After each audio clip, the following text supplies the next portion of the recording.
국민의힘의 이렇게 지지율이 이렇게 추락하는 이유 중에 하나는 아마도 윤석열 문제에 대해서 명확한 해법이 없기 때문인 않을까 싶은 것이고, 우리 김상호 의원님 누차 말씀하셨지만은 그 당적 정리 여부에 대해서는 좀 빠르게 판명을 좀 해줬어야 되는 거 아니겠습니까? 윤석열 대통령 당적 정리하라 하다가 제가 먼저 정리당하게 생겼는데 그러니까 저는 당원을 위반한 적이 없어요. 근데 그 당원을 위반한 것이 저는 해당 행위가 아닌가 생각을 하는데 네. 그래서 당원을 위반한 윤석열 대통령 얘기하니까는 너부터 나가라 해가지고 지금 자꾸 내가 왜요 하고 있는 중인데 힘드네요. 근데 제가 그 생각합니다. 우리 다 같이 걱정하고 있는 게 사실 보수에서 배출한 대통령 보수의 정권이 보수라면 진짜 보수라면 죽도록 지켜야 되는 게 민주주의인데 또 법치주의인데 보수에서 망가뜨려 버렸어요. 그러면서 국민들이 다 충격받으신 거예요. 보수가 왜 이래? 지금이 저는 또 좋은 기회라고 생각합니다. 어떻게 보면 국민들께서 염려하시는 부분이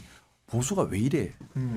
에 대한 염려예요. 그리고 우리나라 국민의 30에서 40%는 보수 성향을 가지고 계십니다. 보수 성향이 다른 게 아니에요. 사회의 안정을 바라는 분들, 공정하고 합리적인 사회를 바라는 분들이 최소 30-40% 보수층을 형성을 하고 있습니다. 그런데 돌이켜보면 보수가 왜 이렇게 되었을까? 왜 이렇게 흑화되었을까를 생각해 보면 여러 가지 이유가 있는데 첫 번째는 아까 말씀 올렸던 것처럼 보수와 극우, 보수와 수구에 대한 개념 정리를 못했던 것. 또 하나는 독재 잔재, 일제 잔재를 청산하지 못했던 것.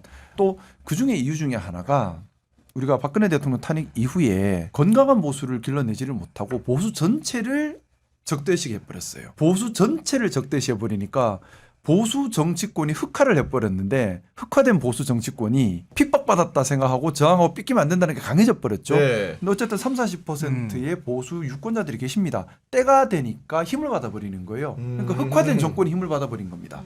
그러다 보니 지금 박근혜 대통령 탄핵 때와는 비교할 수 없을 정도로 소장파가 없어요.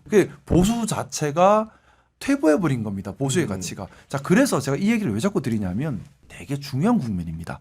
대통령 선거도 중요하지만 제가 방송 나가면 자꾸 올리는 말씀인데 우리 국민의힘은 승패가 중요한 게 아니라 방향성이 훨씬 중요합니다. 방향성이 중요합니다. 방향성이 중요하다. 네. 지금 방향성에 대한 논의를 해야 되고 보수 유권자들께서 정말 지금 관심을 가지셔야 되는 부분, 네. 또 일반 국민들이 관심을 가지셔야 되는 부분이 보수 없어져야 된다. 보수 나쁜 놈 이렇게 접근하시면 안 돼요. 또 흑화돼요. 보수 나쁜 놈, 보수 없어져야 된다. 이래 되면 안 됩니다. 보수 필요해요. 필요한데 어떤 보수? 건강한 제대로 된 보수가 필요한 거고 그러면 제대로 된 보수는 무엇이어야 하는가에 대한 고민을 우리가 해야 되는 거고.